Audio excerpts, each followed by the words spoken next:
Trump just uncovered Elizabeth Warren stole $5 billion from U.S. taxpayers. What she did with it will make you sick.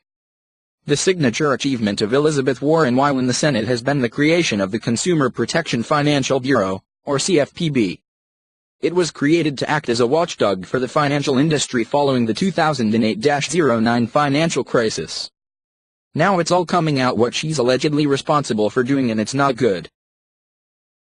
Trump has appointed Mick Mulvaney to head the agency, a man who has called the agency a joke before, and said that he doesn't believe it should even exist.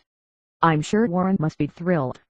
It's a good thing too, because it means a man aware of the reality of the situation at the bureaucratic nightmare that is the CFPB. According to an explosive Wall Street Journal piece last year titled "The Consumer Financial Protection Racket," the paper's editorial board takes an axe to the law. Instead of protecting consumers, the CFPB has complied record of abuse rivaling that of Washington's most entrenched bureaucracies and may be operating outside of the parameters of the Constitution, the WSJ editorial stated.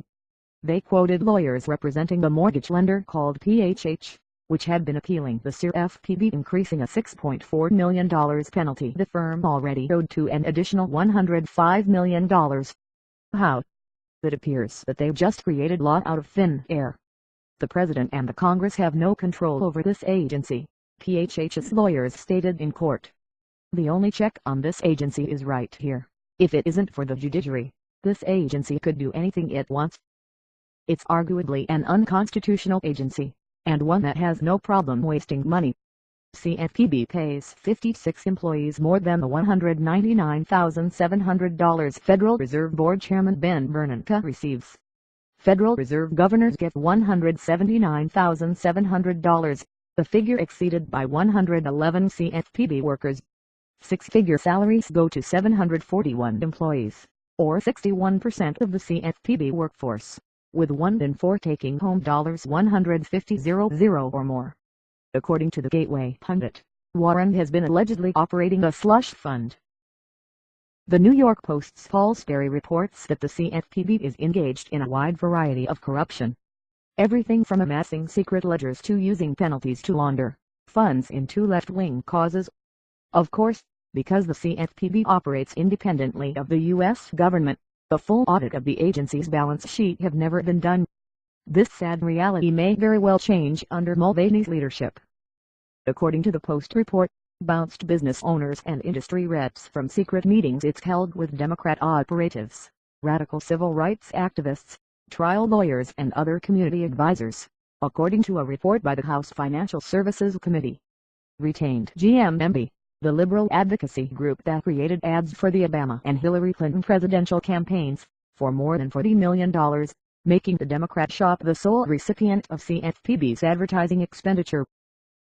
Funneled a large portion of the more than $5 billion in penalties collected from defendants to community organizers aligned with Democrats, the slush fund by another name, said a consultant who worked with CFPB on its civil penalty fund and requested anonymity.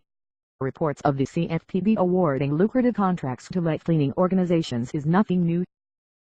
The CFPB awarded GMMB, the Obama-Hillary aid firm, a $14.7 million contract for agency media and resource communication, in June of 2017 and a $16 million payday to marketing materials about student loans and mortgages.